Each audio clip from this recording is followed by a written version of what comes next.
बिस्मिल्लाहिर्रहमानिर्रहीम अस्सलाम वालेकुम। मैं हूं आपका मेज़बान आकिल हुसैन। नाज़रीन, रूस और यूक्रेन के दरमियान जो तनाज़ा काफ़ी अरसे से चल रहा है, उसमें अचानक अमेरिका की इस वक्त मुदाखलत को लेकर आज सदर प्यूटन की जानिब से एक बहुत बड़ा बयान दागा जा चुका है। और प्यूटन ने अमेरिका को खबरदार करते हुए कहा है कि अगर अमेरिका बास नहीं आता है तो किसी वक्त भी आइटमी जंग हो सकती है। बहुत तेल्ख खैस किस्म की उन्होंने आज गुफ्तगू की है। एक तो इसकी तफसीलात आपके सामने रखेंगे, उसके साथ साथ आज आप लोगों को ये भी बताएंगे कि हिज़्बुल्लाह के जो मुजाहिदीन हैं, अल-कसाम ब्रिगेड के मुजाहिदीन ने इसराइल के अंदर घुस के उन्होंने एक बहुत बड़ी कार्रवाई अमल में लाई है, जिसकी वजह से इसराइल भी परेशान है और ख़ुद अमेरिका भी परेशान है कि इतनी तबाही इसराइल की जानिब से गज़ा के अंदर मचाने के बावजूद भी इस वक़्त गज़ा के अंदर जो अल-कसाम ब्रिगेड के जो मुजाहिदीन हैं, वो हथियार डालने के लिए तैयार ही नहीं है और वो मुसलसल इस वक़्त इसराइल से आँखों में आँखें मिला के लड़ रहे हैं। तो आज जो बहुत बड़ी कार्रवाई हो चुकी है, इसकी भी तफसीलात आप लोगों को बताएँगे। उसके साथ-साथ गज़ा के अंदर क्या कुछ हो रहा है, अब तक कितनी शहादतें हो चुकी हैं और आज क्या कुछ होता रहा है और गज़ा के अंदर मासूम लोगों की जो शहादतें हो चुकी हैं, उस पे मुसलमान जितने भी ममालिक हैं उनसे वहाँ के मासूम लोग किस तरह की इल्तिजा कर रहे हैं, किस तरह की रिक्वेस्ट कर रहे हैं,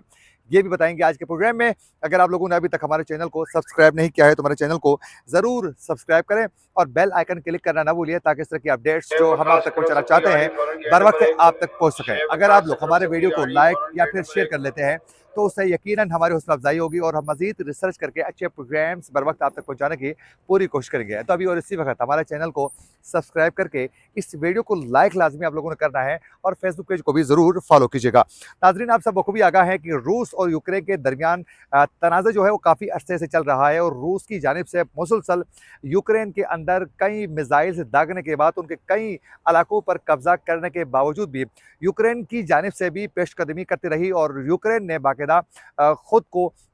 एक मजबूत आसाब के साथ जो हैं इसराइल और रूस का मुकाबला करने की हर मुमकिन कोशिश की गई, क्योंकि यूक्रेन के बैक पे अमेरिका था, उसके साथ इसराइल भी तो वो उस सहारे पे थे कि हम इनके साथ लड़ पाएँगे। लेकिन रूसी सदर प्यूटन की जानिब से दो टोक अंदाज़ में आज अमेरिका को ये वाज़ेह किया गया है कि वो रूस और यूक्रेन के मामलात पर अगर अमेरिका मुदाखलत कर लेता है, तो फिर उसके नताइज भी बड़े भयानक किस्म के नताइज आ सकते हैं। ये आज प्यूटन ने बड़े खुलकर उन्होंने मीडिया से टॉक करते हुए उन्होंने खुल के सहाफ़ियों के सामने बता दिया है कि अगर अमेरिका कहा है कि अमेरिका यूक्रेन के अंदर अपने फ़ौजी दस्ते भेजता है, तो इसे जंगी मुदाखलत के तौर पर देखा जाएगा और इसका रद्द-अमल सख्त आने वाला है। क्योंकि अमेरिका की जानिब से बाकायदा एक प्लानिंग तैयार की जा चुकी है कि यूक्रेन की मदद के लिए वो फ़ौजी दस्ते जो हैं यूक्रेन के अंदर भेजना चाहते हैं। तो जिस पर प्यूटन की जानिब से ये वाज़ेह किया गया है कि प्यूटन ने ये भी धमकी देते हुए कहा है कि तकनीकी बुनियादों पर रूस आइटमी जंग के लिए तैयार है। फिलहाल इसकी कोई जल्दी नहीं और न ही ऐसी सूरत हाल है। उन्होंने ये वाज़ेह किया है कि हम आइटमी इस वक़्त जंग के लिए भी तैयार हैं और उसके लिए कोई आसरा नहीं किया जाएगा। और प्यूटन ने एक चीज़ वाज़ेह किया है कि अगर रूस की के अंदर मुदाखलत की जाती है, रूस के मामलात पर कोई मुदाखलत करता है या फिर रूस के हुदूद के अंदर उसकी रियासत के अंदर कोई हमलावर होने की कोशिश करेगा या फिर उसे नुकसान पहुँचाने की कोशिश करेगा या फिर उनके साथ जंग जिनके साथ जारी है यानी यूक्रेन के साथ, वहाँ मुदाखलत करेगा, तो फिर उसका भयानक नताइज निकलेगा और फिर रूस के दिफा के लिए हम आइटमी जंग करने के लिए भी तैयार हैं। ये आज प्यूटन खुल के इस मामले पर बोल चुके हैं, जिससे यकीनन अमेरिका को एक टफ टाइम मिल सकता है। और साथ-साथ प्यूटन की जानिब से कहा गया है कि हम यूक्रेन के साथ बात करने के लिए तैयार हैं। वो हर मामले पर हम बात करेंगे, लेकिन उस शर्त पर हम बात करेंगे कि हर मसाइल का हल निकालना चाहते हैं, लेकिन दस्तखतशुदा ज़मानतों के साथ हम बात करेंगे, उसके बगैर जो है बात करना किसी सूरत मुमकिन ही नहीं है। तो इस वक़्त प्यूटन की जानिब से बड़ी जाहिराना अंदाज़ में वो यूक्रेन के साथ जो उनके कशीदा जो हालात हैं उस पर वो बात कर रहे हैं और उस पर सख्त रद्द-अमल देने के लिए अमेरिका को वार्न कर रहे हैं। लेकिन दूसरी जानिब अमेरिका की जानिब से बार-बार यूक्रेन की मदद को लेकर फ़ौजी दस्ते भेजने और दीगर उनके लिए इमदादी सामान पहुँचाने के लिए अमेरिका अपनी कोशिशें तेज कर रहा है। लेकिन अमेरिका पूरी दुनिया में अपनी इज़ारदारी कायम करने के लिए जहाँ एक जानिब इस वक़्त यूक्रेन के अंदर जो है अपनी मुदाखलत कर रहा है, तो वहीं साथ-साथ आपने देखा कि इज़राइल की मदद करने की वजह से आज गज़ा के अंदर बहुत बड़ी तबाही मच चुकी है। मुल्क के दीगर मुल्कों के अंदर भी बार-बार अमेरिका की मुदाखलत की वजह से दुनिया के अंदर जो है एक सुकून का जो माहौल है, वो ख़त्म हो चुका है और एक जंगी माहौल बन रहा है आहिस्ता-आहिस्ता। तो आने वाले दिनों में रूस की जानिब से अमेरिका को एक तगड़ा किस्म का आज जवाब आ सकता है। और आज की दूसरी बड़ी डेवलपमेंट ये है कि अल-कसाम ब्रिगेड के मुजाहिदीन ने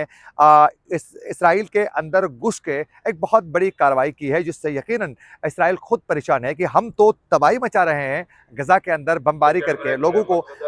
बड़ी तादाद में, हज़ारों की तादाद में हम शहीद करने में कामयाब हो चुके हैं, लेकिन उसके बावजूद भी वो अल-कसाम ब्रिगेड हमास के मुजाहिदीन को अभी तक शिकस्त देने में इसराइल नाकाम नज़र आई है। आज नाज़रीन आप लोगों को बताते चलें कि बाकायदा अल-कसाम ब्रिगेड के मुजाहिदीन ने समंदरी रास्ते को इस्तेमाल करते हुए उन्होंने इसराइल के अंदर घुस के उन्होंने एक फ़ौजी अड्डे को उन्होंने निशाना बनाया है इसराइली, और ज़ेकेम इस अड्डे का नाम है। यहाँ इसराइल के अंदर घुसकर इस फ़ौजी अड्डे को हमास के अल-कसाम ब्रिगेड के जो मुजाहिदीन थे, उन्होंने इसको निशाना बनाया है। बाकायदा इसराइल ने भी इसको तस्लीम किया है कि जो समुद्री जो रास्ता था, उसको अपनाकर उन्होंने इससे को बाकायदा निशाना बनाया है। लेकिन अभी तक के उस पे नुकसानात के हवाले से और हलाकतों के हवाले से अभी तक कोई डेवलपमेंट जो है वो सामने नहीं आई है। लेकिन अभी भी हमास के मुजाहिदीन की जानिब से गज़ा के अंदर भी बड़ी तादाद में वो कार्रवाइयाँ करने में कामयाब हुए हैं। लेकिन साथ-साथ एक चीज़ और भी है कि इसमें वो साथ-साथ इसराइल के अंदर घुस के वहाँ भी कार्रवाई करने के लिए वो अपनी इस वक़्त कोशिश के साथ आगे बढ़ रहे हैं, यानी हथियार डालने के लिए अल-कसाम ब्रिगेड तैयार नहीं है। लेकिन रमज़ान अल मुबारक के इस मुक़द्दस महीने में भी इसराइल मासूम लोगों को शहीद करने से बाज़ नहीं आया, और गज़ा के अंदर जो है जहाँ इमदादी सामान पहुँचाया जा रहा है, उस एरिया में भी बाकायदा इस वक़्त गोलियां बरसाकर लोगों को बेदर्दी के साथ इसराइल के जो फौजी हैं वो अवाम को, वहाँ आम लोगों को, मासूम बच्चों को वो शहीद कर रहे हैं। और गज़ा में इसराइली फ़ौज की बेशाना हमले इस वक्त जारी हैं, और सहयूनी बमबारी से मज़ीद 90 फ़लस्तीनी जो हैं वो आज फिर शहीद हो चुके हैं। अरब पे मीडिया के मुताबिक ये बताया जा रहा है कि इसराइली फ़ौज ने फायरिंग करके 6 अफराद को शहीद किया है, 63 इसमें ज़ख्मी हो चुके हैं। यानी स्ट्रेट जो हैं जहाँ इमदादी सामान पहुँचाया जाता है उस एरिया में भी बाकायदा ये हालात इस वक्त जारी हैं, जिससे बहुत ज़्यादा नुकसानात का मज़ीद भी ख़दशा ज़ाहिर किया जा रहा है। उसके साथ साथ आज बाकायदा अमेरिका के 8 अमेरिकी सेनेटर्स ने बाकायदा जो बाइडन को बाकायदा एक खत लिखा है, और उसमें बाकायदा उन्होंने कहा है कि इसराइल को वार्न किया जाए कि जो तबाही मचा रहा है गज़ा के अंदर, उस हवाले से बाकायदा जो बाइडन से बाकायदा उन 8 सेनेटर्स ने ये डिमांड किया है कि वाज़ेह करें कि वो ये फौरी तौर पर ये रोक लें। अगर न रोकने की सूरत में फिर कई इश्यूज़ का सामना करना पड़ सकता है। बाकायदा ये सेनेटर्स ने ये वाज़ेह कर दिया है कि जो बाइडन को कि आप बता दें इज़राइल को, वार्न करें कि अगर गज़ा के अंदर वो बमबारी का सिलसिला नहीं रोकता है मासूम लोगों के ऊपर, तो फिर जो इमदाद मिल रही है अमेरिका की जानिब से वो रुक जाएगी। यानी इससे साफ ज़ाहिर हो रहा है कि एक जानिब तबाही मच रही है, और दूसरी जानिब इस वक्त जो बाइडन और उसकी पूरी टीम जो है इसराइली वज़ीर-ए-आज़म को समझाने की कोशिश कर रहे हैं, और फिर तरह तरह की वो मुनाफिकाना रवैये के साथ जंगबंदी के दावे तो कर रहे हैं, लेकिन साथ साथ जो इसराइल को अमेरिका से इस वक्त इमदाद जा रही है उसको रोकने के लिए वो तैयार ही नहीं है, जिसकी वजह से इसराइल जो है